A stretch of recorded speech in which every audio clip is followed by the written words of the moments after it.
All right. Well, good afternoon, everybody. Thank you so much for being here today. My name is Ryan Sorensen. I am the mayor of Sheboygan, Wisconsin, or more known as the Malibu of the Midwest.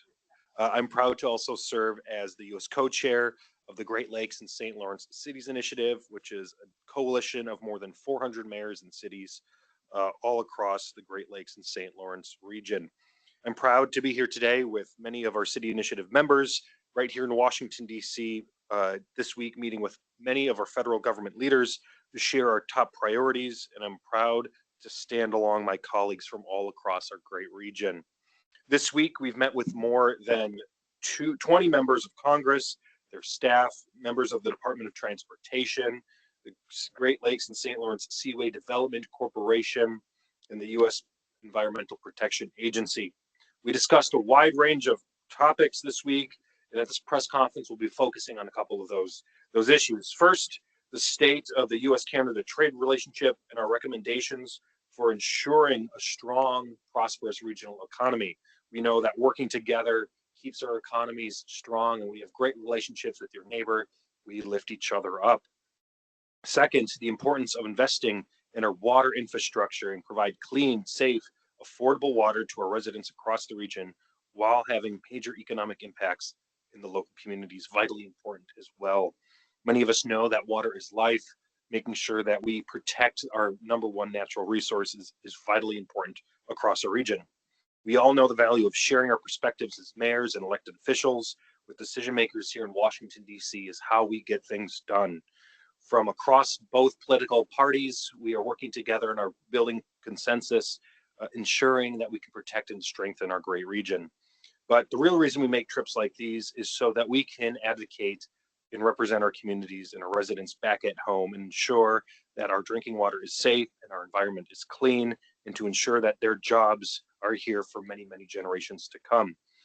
And I believe that we have made major impacts this week, and hopefully will continue to advocate and strengthen our great region. And without further ado, I'd like to pass the mic to a fellow Wisconsinite and my friend, Mayor Cavalier Johnson from the great city of Milwaukee. Mayor Johnson.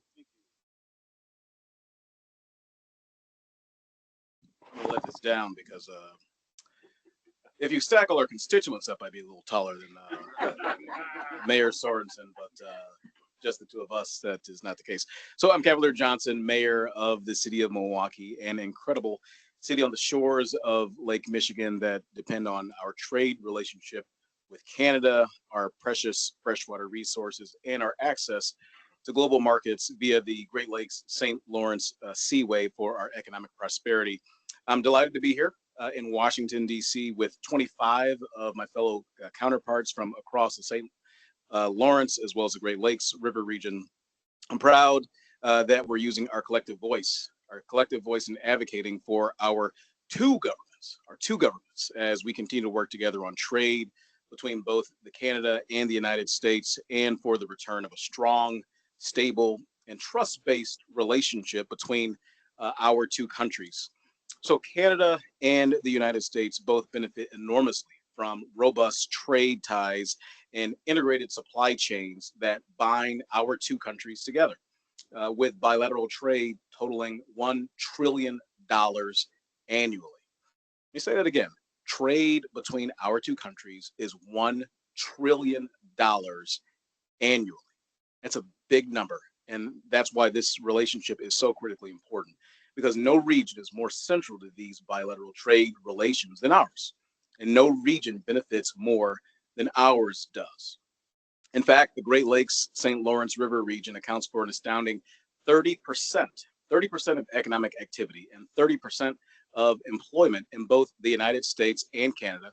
And that's according to the Bank of Montreal. So this trade relationship is a big reason why collectively we are the third largest economy in the world, generating $9.3 trillion in economic output each and every single year. We know the value of this trading relationship in my state, and Mayor Sorensen's state of Wisconsin. Our state exports nearly $8 billion to Canada each year, and 17,000 of our workers are employed by Canadian-owned companies. We also annually import $6.3 billion in Canadian goods, such as road salt and lumber that originates in Canada and allows residents in my city, residents in Milwaukee, to travel the roads safely in winter and be able to inhabit homes that are affordable. And I'd be remiss not to mention the Port of Milwaukee, part of my administration, as a crucial engine to our trade ties with our neighbors to the north, with more than 2 million tons of cargo moving through the port each and every single year, much of that coming from Canada. Now, should we continue to jeopardize this trade relationship, all of these economic benefits could disappear. Residents in my city could lose jobs. They could face higher costs and experience economic uncertainty, things that no mayor and no community wants to see. We can't let that happen, not in Milwaukee and not anywhere within our region. That's why we're calling on both the United States as well as the Canadian governments to preserve this critical trade agreement, the USMCA. And as a gesture of good faith, we're asking both countries to avoid any new tariffs, any new tariff increases while the USMCA is under joint review. Indeed, we must return to the principles of free and fair trade that drive private investment, support American jobs, and really works to bolster our region's economic competitiveness across the globe. With that, I'm going to turn it over to my dear friend, Deputy Mayor Paul Ainsley from Toronto. Thank you. Thank you, Mayor Johnson. It's always wonderful to see you again from the wonderful city of Milwaukee. Good afternoon, everybody. My name is Paul Ainsley. I'm the Deputy Mayor of the City of Toronto, Canada's largest city and home to one of our most dynamic urban economies in North America. I'm honored to be here today in Washington with my fellow municipal leaders from across the Great Lakes and St. Lawrence region, a region where nearly half of all US-Canada trade takes place in and around our waters. Our region accounts for more than 30% of the combined economic output and the employment of our two countries. It's home to a diverse set of industries, abundant natural resources, and a highly skilled workforce, and one of the most productive trading relationships known to the world. Unfortunately, this relationship is now being tested. The USMCA CUSMA joint review should be a period to strengthen North American supply chains, not to inject new uncertainty. When tariffs rise, costs rise, investment pauses. And when investment pauses, jobs and competitiveness are put at risk all across our communities. Toronto and the broader Ontario economy are directly exposed, and I'm going to say opposed to this uncertainty. Ontario sends more than 3/4 of its merchandise exports to the United States. This represents approximately 13% of Ontario's gross domestic product and represents nearly 1 million jobs, Ontario jobs, that are tied to US exports. Tariff actions affecting sectors such as steel, aluminum, and automotive manufacturing have been projected to slow our provincial economic growth and weigh on unemployment compared to a scenario without these trade barriers in a city like Toronto, the economic engine of Ontario. That uncertainty influences business investment decisions, production planning, and overall economic confidence. This is why stability matters. We're also working towards a positive vision for the next decade. Through the city's initiative's Economic Transformation Action Plan, we've set clear goals to build a world-renowned Fresh Coast economic corridor, which is planning to attract over 500,000 new businesses to our region. That ambition requires stable rules and predictable market access. So our ask today is very clear. We're calling on the US administration to avoid any new tariffs or a tariff increase on Canadian goods while the USMCA is under joint review. Let the review proceed in good faith. Use it to reaffirm and improve provisions that strengthen supply chain resiliency and competitiveness across North America, and give businesses, workers, and communities the confidence to invest in a strong future together. With that, I'm very pleased to turn it over to my municipal colleague, Matthew Cisco from the beautiful city of St. Catharines, Ontario. Mayor Cisco.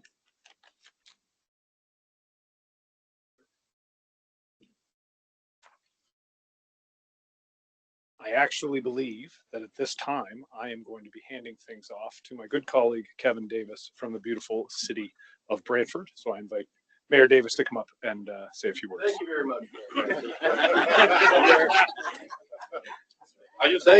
Thank you, Deputy Mayor Paul Ainsley. I appreciated that introduction that you didn't give me, but I'll say this, that so my name is Kevin Davis, and I'm the mayor of Brantford, Ontario, which is Deputy Mayor Paul Ainsley represents the big city of Toronto. I represent the city of Brantford, about an hour and 20 minutes west of Toronto, and it is a major manufacturing hub in southwestern Ontario, and the prosperity of our community is closely linked to cross-border trade. I've visited almost every industry and business in our community. I can personally attest to that, and that also is dependent upon integrated North American supply chains. North American economic competitiveness, it just doesn't happen automatically. It has to be built deliberately on stable rules, integrated supply chains, and most importantly, to any good relationship, mutual trust. Nowhere is that integration more visible than in the auto sector, which is a major industry in southwestern Ontario. You know, a vehicle that's assembled, whether it's assembled in Ontario or whether it's assembled in Michigan, often contains parts that have crossed the border multiple times. I think the average is 8 to 10 times before final assembly. Steel, aluminum, electronics, and advanced components, they move very efficiently between our countries because we have a framework in place for the last several decades that allows for a level of coordination and certainty. And what is that framework? It is, as is known in the US, the USMCA, and in Canada, CUSMA.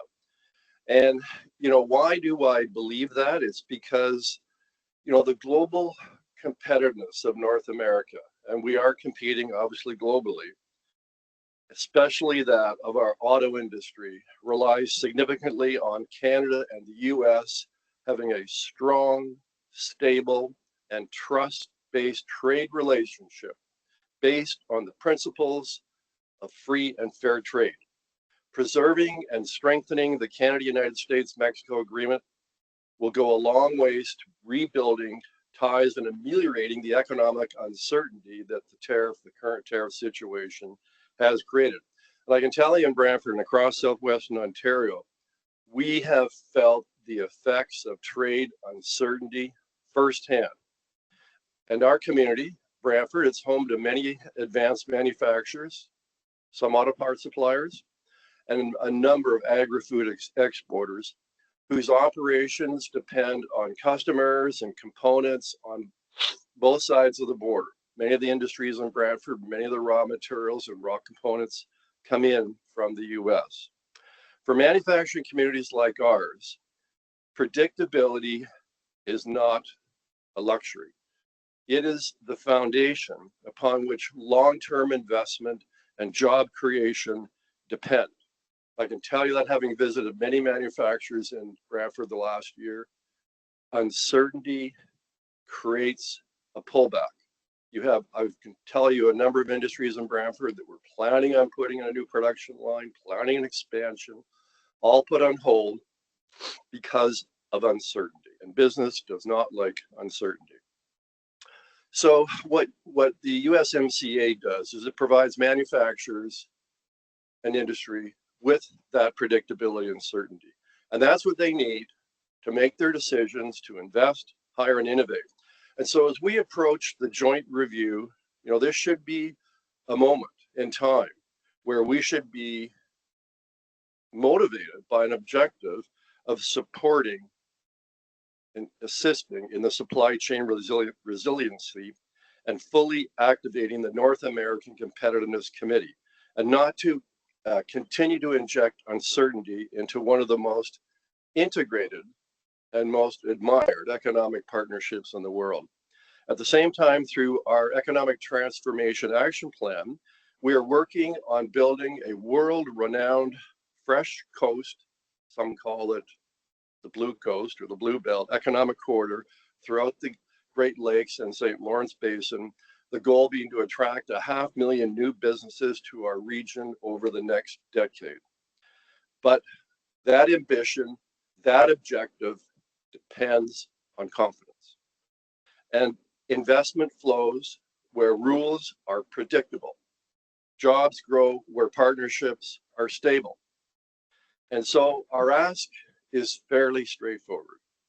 Preserve and strengthen the USMCA and CUSMA during the joint review, and recommit to a strong, stable, and trust-based relationship between Canada and the United States. Because when North America competes together, we win together. So with that, I'm pleased to turn it over now, the podium, to Mayor Mohammed. Here.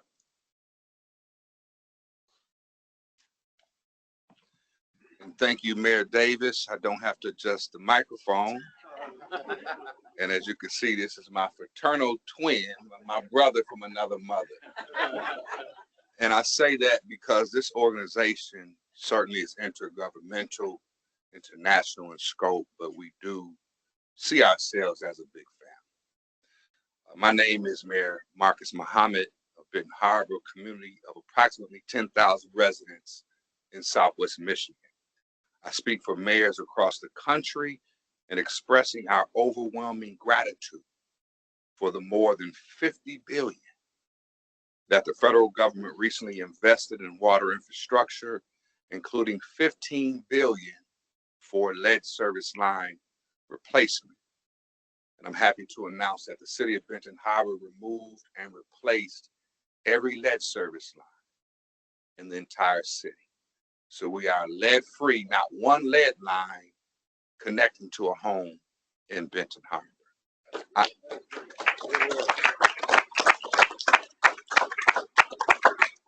I can attest that these investments have made a real difference in Benton Harbor, where we were able to replace 4,500 lead service lines within about 2 years. Without such support, our residents would still lack access to safe water. While we have countless examples of the dangers of underinvestment in water infrastructure, federal investments are not keeping pace with growing needs. The Value of Water campaign has estimated that 1.6 trillion will have to be invested in drinking water alone over the next 20 years. Yet last year, Michigan only received about 7% of the funding we need to modernize our water systems. For these reasons, it is imperative that we work towards closing the water infrastructure funding gap to continue the great progress we have made towards securing our water systems. But this isn't just about safe drinking water. It's also about investing in our local economies and creating American jobs. In fact, every dollar invested in water infrastructure has a massive impact, creating 2.5 million in economic output, 10 million American jobs, 837,000 in labor income, and about 1.4 million in GDP. Investing in water is not a partisan issue. It is the backbone of our public health, economic development, and community resilience. This is why we are calling on the U.S. Congress to reauthorize the Drinking Water State Revolving Fund and provide $3.25 billion per year to address drinking water infrastructure needs nationwide. These programs are essential to public health and safety, especially in our region, where significant concentrations of lead service lines, urban flooding, and other challenges to often constrain access to clean, safe, and affordable water. It is crucial to remember when we invest in our water, we invest in the future of our communities. Next up is our County Executive, Roanne.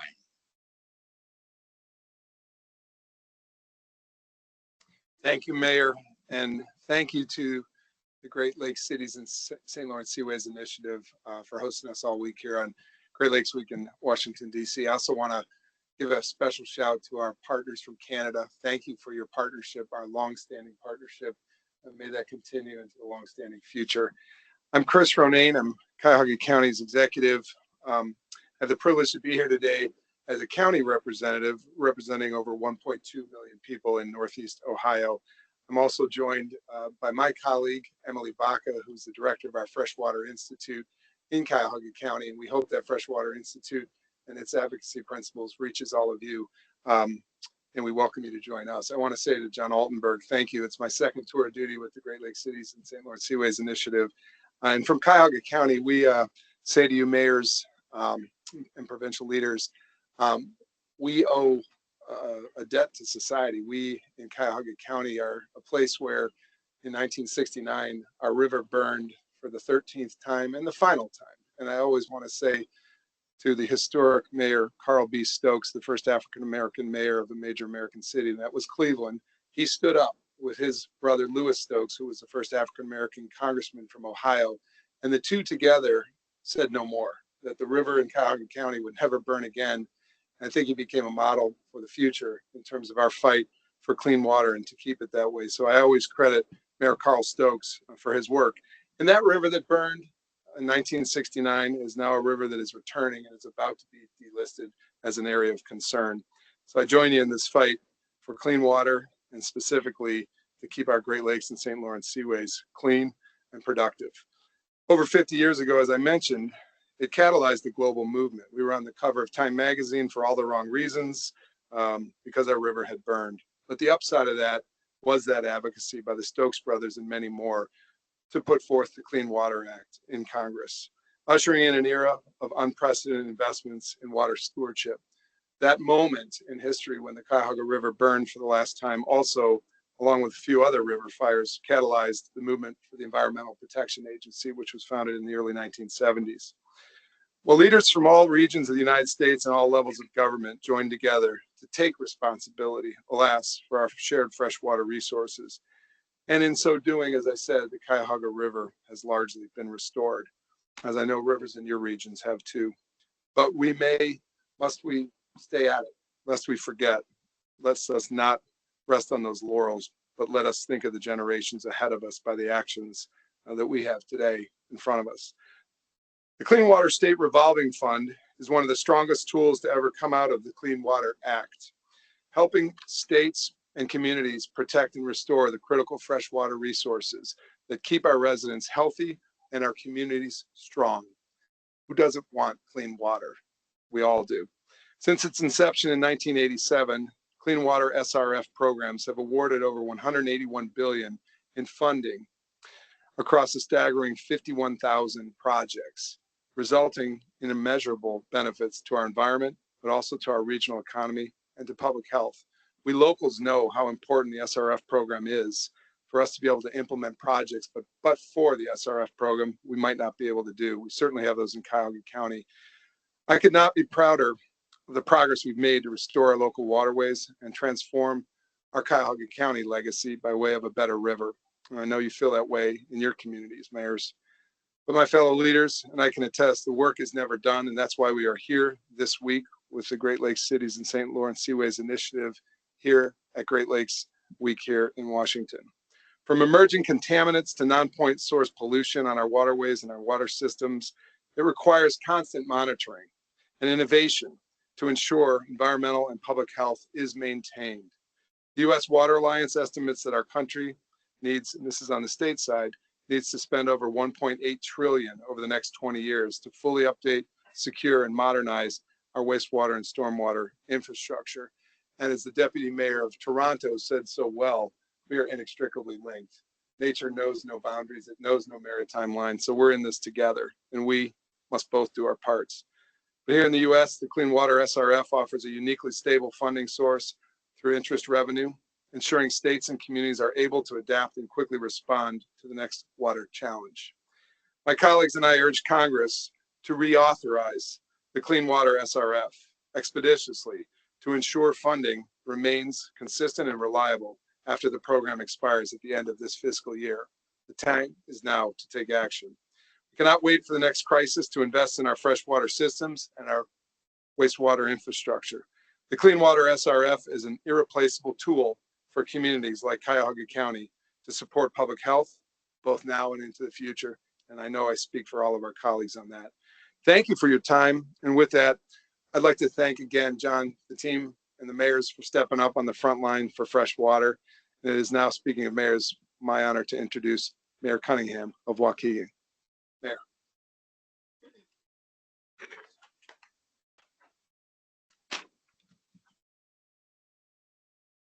Well, first, when we leave here, I see they got the boats in the water. So, John, you're going to make sure we get out there and take a swim around, okay? Good afternoon, everyone. My name is Sam Cunningham, and I'm the mayor of the city of Waukegan, a community of 90,000 on the shores of Lake Michigan. In Waukegan, we take our motto, the city of progress, very, very seriously. And that means investing in infrastructure to help our residents thrive and succeed. Across this country, it is estimated that nearly 4 million lead service lines still threaten households and businesses, with 18.5% concentrated on the Great Lakes and St. Lawrence River regions alone. This is no safe, detectable level of lead exposure, especially for children. Even small amounts can accumulate in your body over the time, can cause irreversible damage to your brain's functions and overall health. I'm in Washington, D.C. with my fellow leaders from around the Great Lakes Basin to say the safety of our residents is non-negotiable. In Waukegan, we are addressing lead line service replacement with a citywide approach to ensure that no neighborhood is left behind. We're not alone with that, as Mayor Mohammed has said. Across this region, local leaders and governments are making incredible strides to get the lead out of our water once and for all. But our continued progress hinges on increased investments from our state and federal partners to get the job done.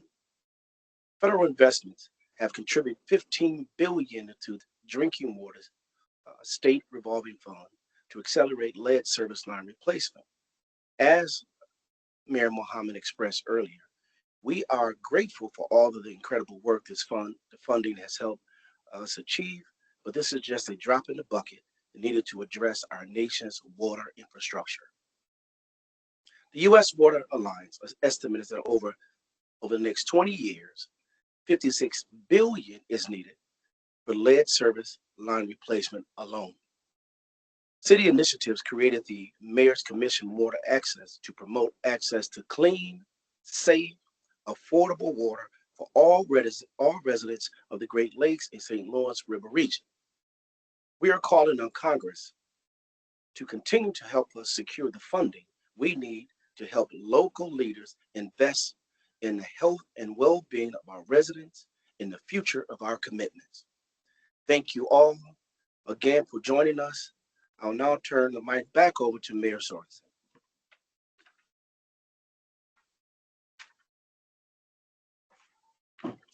Well, thank you, mayors. Thank you, everybody, for being here today.